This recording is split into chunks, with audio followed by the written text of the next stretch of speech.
Alhamdulillahi Rabbil Alamin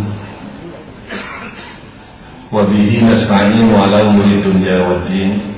Ashhadu an la ilaha illallah ar-Rahmanur Rahim wa ashhadu anna Muhammadan abduhu wa rasuluhu min akhiril anbiya'i wal mursalin. Para jamaah yang dimuliakan Allah, di antara fokus perhatian dan topik berita beberapa minggu terakhir ini adalah soal aktifnya Gunung Merapi. Bahkan sebagaimana kita ketahui semua, sudah dinyatakan dalam status awas. Gunung ini memang menjadi perhatian karena dinilai punya spesifikasi aktif sepanjang tahun. Kemudian sekeliling Gunung Merapi banyak kota-kota yang padat penduduk, serta biasanya kalau meletus guguran kubah lavanya dibarengi dengan awan panas yang diberi nama Bodus Gembel itu, yang berdasarkan pengalaman bisa mencapai jarak sejauh 15 km. Padahal ada gunung yang hampir sama dengan Merapi, yaitu Gunung Karangetang di Pulau Siau Sangihe, Sulawesi Utara, dengan spesifikasi yang sama. Tapi karena ada di pulau terpencil dan sekelilingnya bukan daerah yang padat penduduk, tentu saja publikasinya jauh dibanding dengan Gunung Merapi.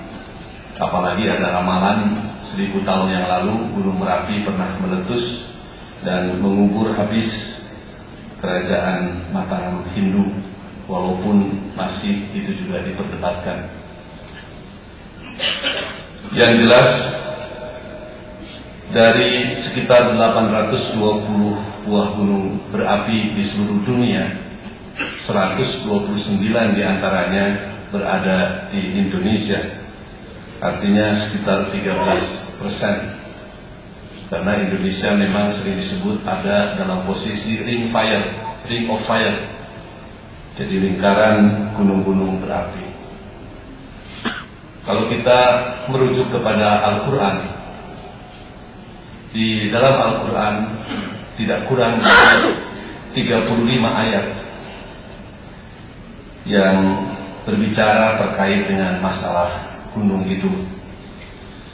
Yang sebagiannya ayat-ayat itu mengajak kita untuk tafakur, merenungkan, untuk kemudian diharapkan dari hasil perenungan itu membawa implikasi terhadap sikap dan perilaku kita sehari-hari. Di antaranya ada di surat Al-Ghasyiyah ayat 17 sampai 20. Ada 4 ayat yang terkait dengan perenungan soal alam di sekeliling kita. Salah satunya terkait dengan gunung. Allah berfirman, A'udzubillahi minasyaitonirrajim, afala yanzuruna ilal ibili kaifa khuliqat wa ilas samai kaifa rufi'at wa ilal jibali kaifa nusibat wa ilal ardi kaifa sutihat. Yang pertama, Allah mengajak, kenapa tidak kalian merenungkan, bertafakur tentang penciptaan ibil, unta. Tentu saja bukan hanya unta, tapi segala macam makhluk hidup di luar diri manusia. Tapi karena mungkin seperti kita ketahui, Al-Quran turun di Jazirah Arab, di mana binatang yang paling dominan adalah unta, maka Allah mengajak masyarakat waktu itu untuk mencoba merenungkan bagaimana penciptaan binatang itu. Dan ini tentu saja sekarang ada sebuah disiplin ilmu yang dikenal dengan zoologi, ilmu tentang binatang, dan tiap-tiap binatang ada kelompok-kelompoknya. Proses kejadiannya pun oleh Allah dibikin tidak sama, berbeda-beda. Bahkan kita kenal dalam dunia binatang ada yang disebut dengan kelompok hermaprodit. yaitu binatang yang mempunyai dua sel gamet jantan dan sel gamet betina. Seperti bekicot misalnya, itu bisa melakukan internal sexual intercourse, artinya melakukan hubungan seks sendiri karena di dalam tubuhnya ada dua kelamin, jantan dan betina. Ayat kedua, wa ilas samai kaifa rufi'at. Dan perhatikanlah bagaimana as-sama. Di dalam Al-Quran kata as-sama itu bisa diartikan dalam arti jagat raya, bentuknya samawat, bentuk jamaknya samawat. Bisa juga as-sama atau samawat itu diartikan dalam pengertian apa-apa yang ada di luar bumi itu disebut as-samawat. Karena sering kita membaca di Quran ada samawati wal ard. Kalau ard itu bumi dalam bentuk mufrad, dalam bentuk tunggal. Tapi samawat, apa yang ada di luar bumi, itu disebut oleh Allah dalam bentuk jamak. Jadi samawat bisa mengandung pengertian apa-apa saja yang ada di luar bumi, termasuk di dalamnya bintang-bintang, termasuk matahari, kemudian asteroid yang termasuk juga jenis planet, kemudian satelit dan benda-benda angkasa lainnya, itu termasuk kategori samawat. Para ilmuwan memang banyak mengemukakan teori tentang bagaimana alam semesta ini tercipta. Ada yang dikenal dengan steady state theory, yang menyatakan bahwa alam semesta ini sudah sejak awal bersifat ajali, dari dulunya saja begini. Nah, ini tentu saja sulit untuk bisa diterima dari segi akidah Islamnya, karena yang bersifat ajali hanya Allah. Kemudian ada yang disebut dengan oscillating theory. Tapi kalau kita baca teori itu bukan berbicara soal bagaimana alam ini tercipta, tapi lebih menerangkan bahwa alam semesta ini berperilaku. Jadi artinya berkembang dan mencium. Yang banyak dipelajari sampai sekarang adalah teori yang dikemukakan oleh seorang filosof Jerman yang bernama Immanuel Kant, abad ke-19 awal. Dia mengatakan bahwa alam semesta ini, jagat raya ini berasal dari kabut yang panas, pijar, berputar-putar, kemudian terjadilah ledakan dahsyat yang kemudian pecah. Ada yang menjadi bintang-bintang, ada yang menjadi planet, ada yang menjadi satelit dan benda-benda angkasa lain. Makanya teori itu dikenal dengan sebutan Big Bang Theory, ledakan dahsyat. Tapi kalau kita merujuk kepada Al-Quran, jauh sebelum Immanuel Kant, katakanlah kalau Immanuel Kant pada awal abad ke-19, Al-Quran sejak abad ke-7 di surat Hamim Sajdah ayat 11 misalnya, itu Allah sudah menjelaskan sumastawa ilas samai wa hiya dukhun. Kemudian Allah menciptakan as-sama, alam semesta ini, wa hiya dukhun, asalnya adalah kabut. Immanuel Kant tidak menyebutkan kabut. Kemudian di surat Al-Anbiya ayat 30 Allah juga berfirman, awalam yarul ladzina kafaru annas samawati wal ardh kanata raqqan fafataqnahuma. Tidakkah orang-orang kafir tahu bahwa bumi dengan apa yang ada di luar bumi yang saya sebut dengan samawat tadi, bintang-bintang, matahari dan sebagainya, kanata raqqan, asalnya bersatu, berbentuk duhon, asap yang pijar tadi. Fafataqnahuma, kemudian aku ledakkan, aku pecahkan. Jadi apa yang diungkap dalam Quran dalam dua ayat tadi, surat Hamim Sajdah 11 dan Al-Anbiya 30, persis sama dengan teori yang pernah dikemukakan oleh filosof Jerman tadi. Jadi persoalannya tinggal mana yang lebih dahulu, Al-Quran abad ke-7, Immanuel Kant awal abad ke-19. Malah jangan-jangan Immanuel Kant juga punya teori itu setelah mempelajari Al-Quran yang sudah lama masuk di Eropa juga sebelumnya. Kemudian di surat Al-Furqan ayat 61 Allah juga berfirman, Tabarakalladzi ja'ala fis samai burujan wa ja'ala fiha sirajan wa qamaran munira. Maha berkah Allah yang telah menciptakan di alam jagat raya. Nah, di sini as-sama arti jagat raya itu burujan. Burujan itu artinya gugusan bintang-bintang. Kalau dalam ilmu pengetahuan alam kita mengenal ada istilah galaksi, di Quran jauh sebelumnya sudah berbicara bahwa bintang-bintang itu berkelompok-kelompok. Namanya buruj, istilah di ilmu pengetahuan lebih dipakai galaksi atau gugusan bintang. Kita mengenal yang satu galaksi dengan matahari disebut galaksi Bima Sakti. Menurut para astronom, jumlah bintang yang satu kelompok dengan matahari katanya diperkirakan sekitar 100 miliar bintang. Menyebut 100 miliar bintang itu karena saking susahnya menghitung. Jadi kadang-kadang ilmuwan juga sama dengan si Kabayan dalam dongeng.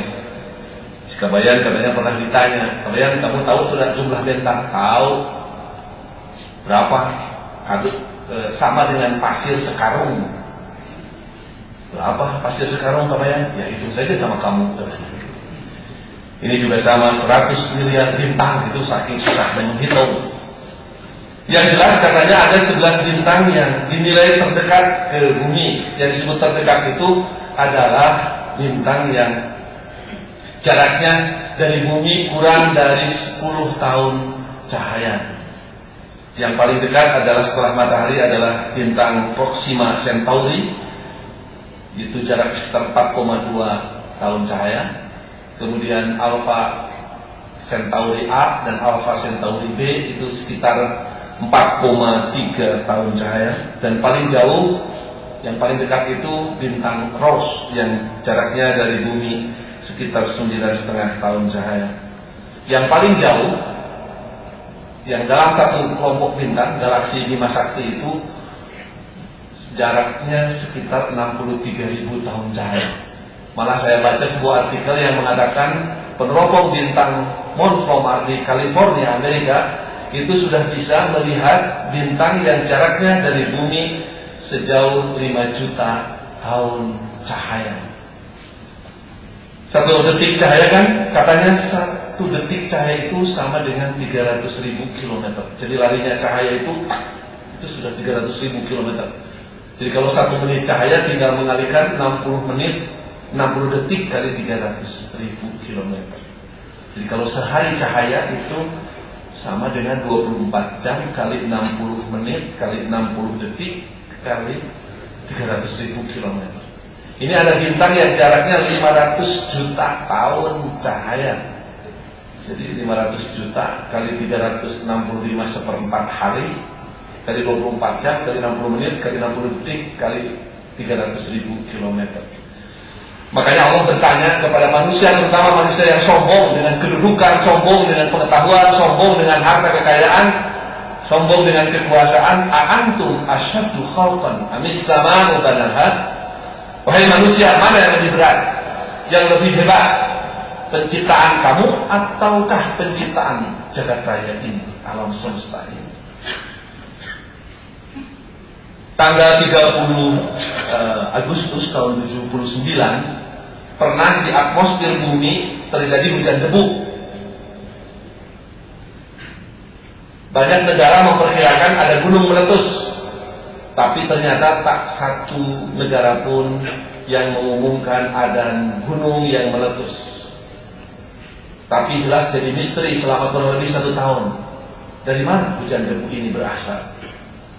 Ternyata pada tanggal 9 bulan Desember tahun 81, Laboratorium Angkasa Luar milik Angkatan Laut Amerika Serikat mengirim foto-foto ke bumi bahwa letusan hujan debu yang terjadi pada tanggal 7 bulan September tahun Agustus tahun 79 itu bukan disebabkan karena ada gunung meletus, tapi disebabkan karena bintang komet, bintang berekor bergesekan dengan matahari, menimbulkan ledakan yang sangat dahsyat sehingga debunya itu sampai di atmosfer bumi. Padahal jarak dari matahari ke bumi itu sekitar rata-rata 150 juta kilometer.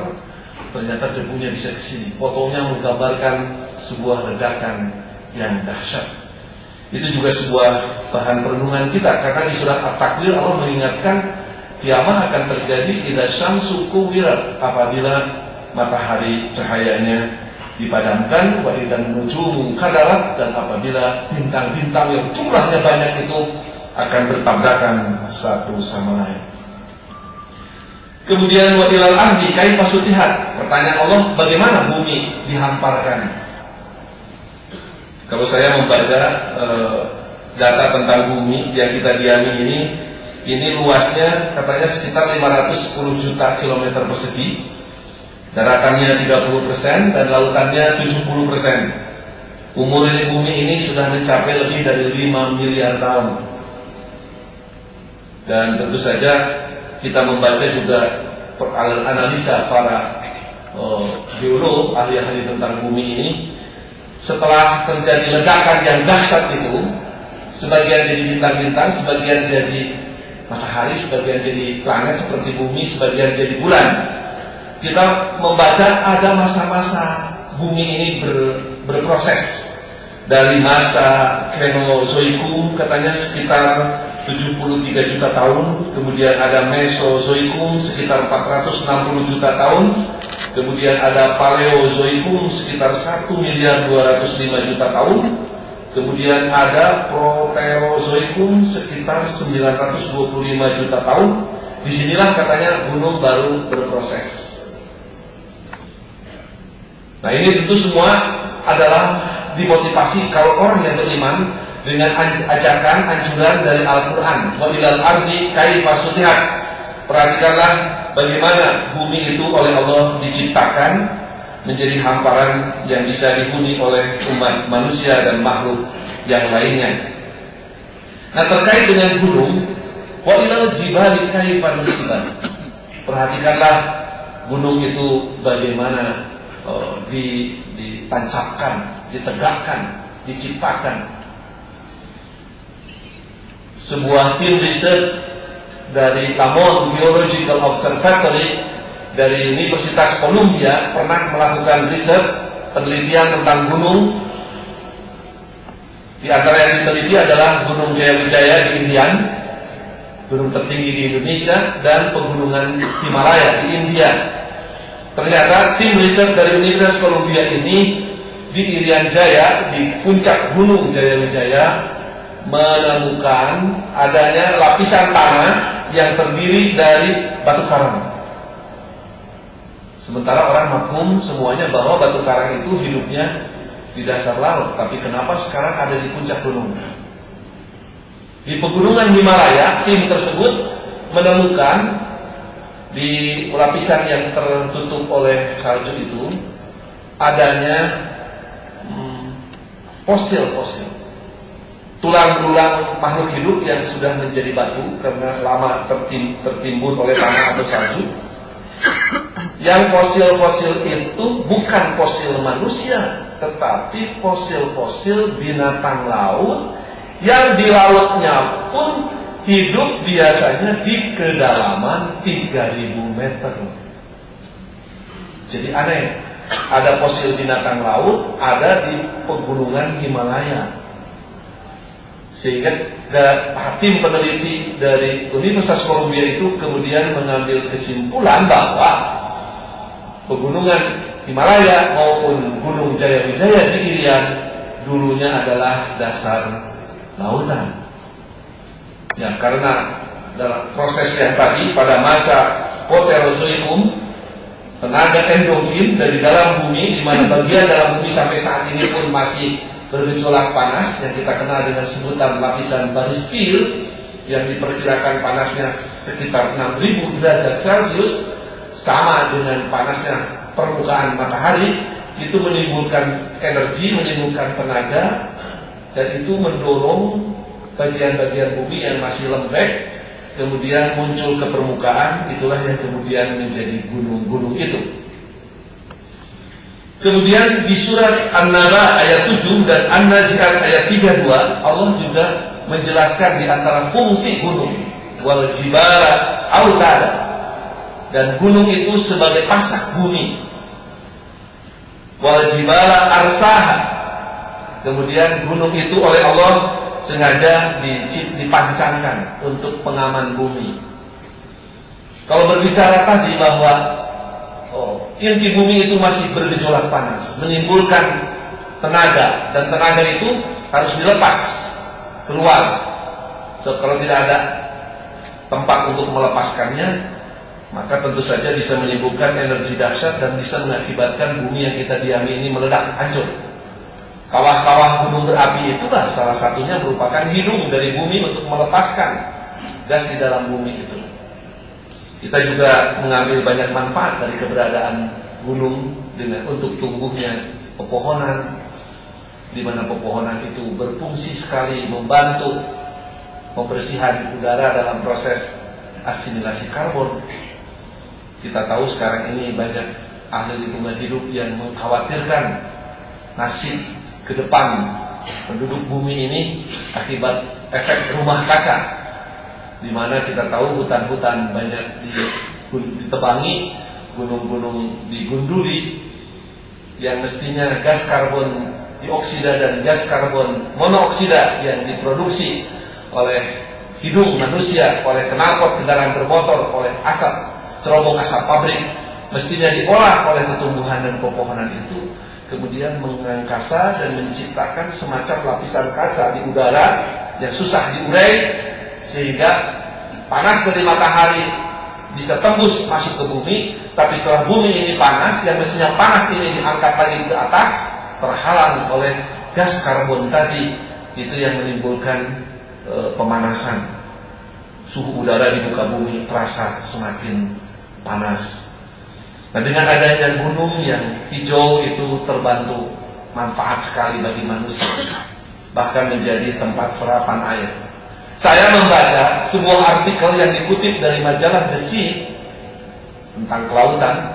Para ahli kelautan Prancis meramalkan berdasarkan kalkulasi-kalkulasi ilmiah, tentu saja beda dengan ramalan-ramalan di kampung-kampung yang meramal nasib begitu. Ini ramalan berdasarkan kalkulasi-kalkulasi perhitungan-perhitungan ilmiah. Para ahli kelautan itu meramalkan, katanya, kalau bumi yang kita diami ini datar dan rata, tidak ada gunung, tidak ada lembah, maka air laut bisa naik menggenangi daratan setinggi 400 meter. Sudah memang komposisinya tidak berimbang, daratan cuma 30%, lautan 70%. Nah, kalau bumi yang kita diami ini datar rata, tidak ada gunung, tidak ada lembah, entah bagaimana menghitungnya, yang kesimpulannya air laut itu bisa naik menggenangi daratan setinggi 400 meter. Kalau kalkulasi itu benar, berarti apa yang difirmankan oleh Allah di Quran tadi, surat An-Naba ayat 7 dan An-Nazi'at ayat 32, wal jibala autada, salah satu fungsi gunung ini adalah membentengi kita, mengamankan kita dari terjangan banjir besar itu. Memang kalau kita tanya kapan kira-kira peristiwa itu bisa terjadi, air laut bisa naik menggenangi daratan, memang di Quran di surat At-Takwir juga Allah menjelaskan, di surat Al-Infitor juga ada dua ayat yang bunyinya hampir sama, wa idzal biharu sujirat wa idzal biharu ujirat. Itu mengingatkan pada hari kiamat nanti air laut akan menggenangi seluruh daratan. Para ahli kelautan sendiri tidak bisa menjawab kapan bisa terjadi.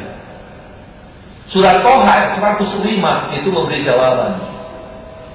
Di surat Toha ayat 105 Allah berfirman, yas'alunaka 'anil jibal. Manusia akan bertanya kepadamu Muhammad tentang gunung. Fakul, beri jawaban. Yansifuha Rabbi nasfa. Allah akan menghancurkan pada hari kiamat gunung itu sehancur-hancurnya. Fayadharuha qa'an safsafa la taraw fiha 'iwaja wala amta. Sehingga nanti di muka bumi ini, kata ayat ini, akan sebelum bumi ini hancur, akan berubah menjadi datar dan rata. La taro, kamu tidak akan melihat ini wajah wala anta, ada yang namanya bukit, ada yang namanya lembah. Jadi lembah-lembah terkubur oleh hancurnya gunung-gunung itu, di bekas gunungnya rata, lembah-lembah terkubur oleh hancuran gunung itu, maka bumi ini akan berubah menjadi hakuan sok-sofa, rata dan datar. Nah, kalau para ilmuwan meramalkan kalau bumi ini datar, rata, tidak ada gunung, tidak ada lembah, maka air laut bisa naik setinggi 400 meter, itu insya Allah bisa jadi kenyataan. Apalagi dua ayat tadi mengisyaratkan hal seperti itu. Wa idzal biharu sujirat wa idzal biharu fujirat. Gunung ini memang pernah oleh Allah juga dijadikan alat untuk menghukum manusia-manusia yang durhaka, yaitu kaum Nabi Lut alaihissalam. Mereka pelaku homo, pelaku lesbi, penyimpangan seks yang pertama kali dilakukan di muka bumi ini oleh umat Nabi Lut. Oleh Allah, mereka dihujani dengan batu. Itu antara lain termaktub di surat Hud ayat 82. Falamma ja'a amruna ja'alna 'aliyaha safilaha.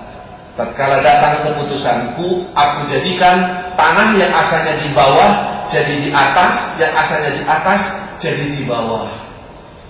Wa amtarna 'alaiha hijaratan min sijilin mamdudin. Umat Nabi Lut oleh aku dihujani dengan batu yang panas, dihujani dengan batu yang berasal dari tanah yang panas.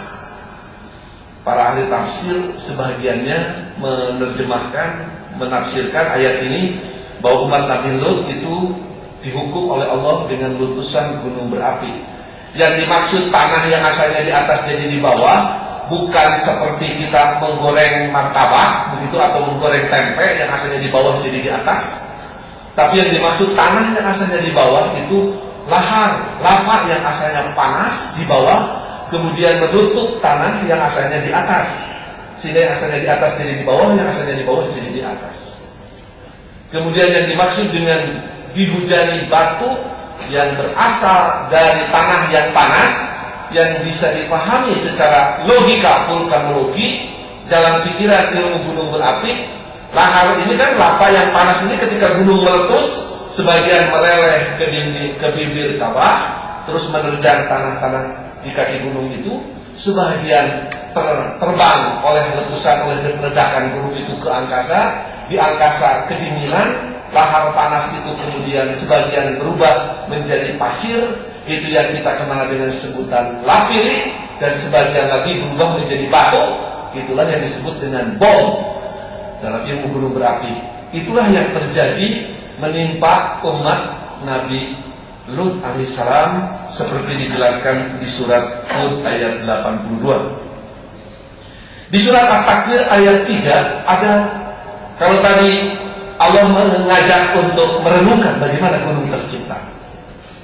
Para ahli dari Universitas Columbia sudah melakukan penelitian. Terus pada hari kiamat Allah sudah menjelaskan bagaimana gunung itu oleh Allah akan memperlakukan gunung itu. Kemudian manfaat gunung juga tadi di surat An-Naba dan An-Nazi'at disebutkan. Menjadi pengaman bagi kehidupan umat manusia, memberi banyak manfaat. Nah, ada di surat At-Takwir ayat 3 yang mengingatkan bahwa gunung itu, perhatikan ketika meletus. Wa idzal jibalu suyirat.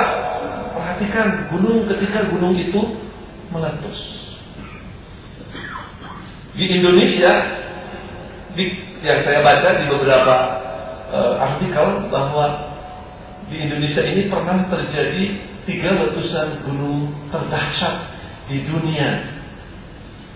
Pertama, berdasarkan buku Volcanoes in Human History karya Jelena de Boer dan Donald Theodore Sanders terbitan 2001, itu disebutkan bahwa gunung yang paling dahsyat letusannya di dunia, khususnya di Indonesia, adalah letusan Gunung Toba di Sumatera Utara yang kawahnya menjadi Danau Toba.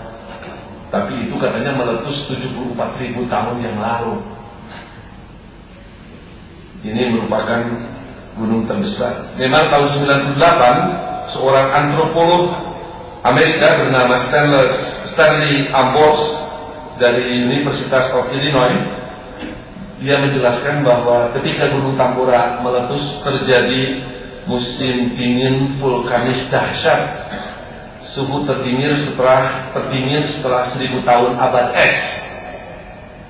Malah Stanley Ambros memperkirakan akibat letusan Gunung Toba di Sumatera Utara itu menimbulkan suhu dingin di seluruh dunia yang berkepanjangan, hanya dia tidak menyebut berapa lama, yang mengakibatkan gagal panen, kelaparan dahsyat, sehingga diperkirakan manusia yang tinggal di muka bumi ini hanya sekitar 15.000 sampai 40.000 orang saja.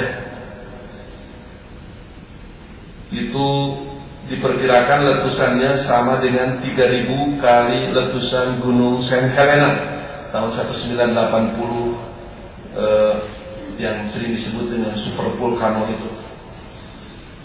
Kemudian yang kedua, letusan gunung terdahsyat di Indonesia adalah letusan Gunung Tambora di Pulau Sumbawa. Kathy Furgeng dalam bukunya Tambora, A Killer Volcano from Indonesia tahun 2001 terbitnya, gunung yang asalnya berketinggian 4.000 meter itu selama 200 tahun tercatat sebagai dalam buku Guinness Book of Record sebagai the great volcanic eruption in history. Jadi gunung yang ledakannya selama 200 tahun terdahsyat dalam sejarah, yaitu meletus tahun 1815. Gunung ini diperkirakan meletus dahsyat berapa juta kali itu ke bom atom, membuat kawah dengan lebar 7 km, kedalaman 1.500 meter, dengan keliling kaldera 16 km. Debunya itu mencapai jarak sejauh 1.300 km, sehingga yang namanya Jawa Timur, Jawa Tengah, termasuk Jawa Barat, kemudian Kalimantan, Maluku, Sulawesi itu tertutup oleh debu setebal lebih dari 1 cm. Di Sumbawa sendiri 3 kerajaan terkubur, mati, habis. Kerajaan Tambora, Kerajaan Sanggar, dan Kerajaan Pekat, karena ketinggian endapan sedimennya itu rata-rata 3 meter. Dentumannya pun didengar dengan jelas oleh penguasa Belanda waktu itu di Jakarta, yang jaraknya dari Sumbawa sekitar 2.600 km. Bahkan dalam banyak buku, dalam banyak artikel, ketika Gunung Tambora meletus selama 1 tahun, tahun 1815, 1816, dikenal dengan sebutan The Year Without Summer. Jadi musim juga termasuk di Eropa terjadi jungkir balik. Selama 1 tahun tidak mengalami musim panas, sehingga menimbulkan gagal panen sama kelaparan yang dahsyat di mana-mana. Memang korban yang langsung akibat Gunung Tambora meletus ini sekitar 92.000 orang, tapi efek dari itu diperkirakan lebih dari 200.000 orang. Malah di Prancis, di Swiss, orang juga rebutan jatah makanan. Bahkan panjang musim itu juga terjadi hujan hitam di mana-mana. Bahkan ada yang menyebut kekalahan Napoleon Bonaparte dalam peperangan di Waterloo tahun 1816 itu juga tidak lepas kaitannya sebagai efek dari letusan Gunung Tambora, karena mengundurkan serangan selama setengah hari menunggu cuaca baik, ternyata semakin gelap, sehingga pasukan Napoleon terkepung oleh pasukan Inggris dan Rusia dan kalah di Waterloo itu. Dan kemudian yang ketiga, letusan gunung terdahsyat di Indonesia adalah Gunung Krakatau. Simon Winchester dalam bukunya Krakatau, The Day Earth Exploded, cetakan tahun 2003, menyebutkan bahwa letusan Krakatau pada tanggal 27 Agustus tahun 1883 itu memakan korban sekitar 36.000 jiwa.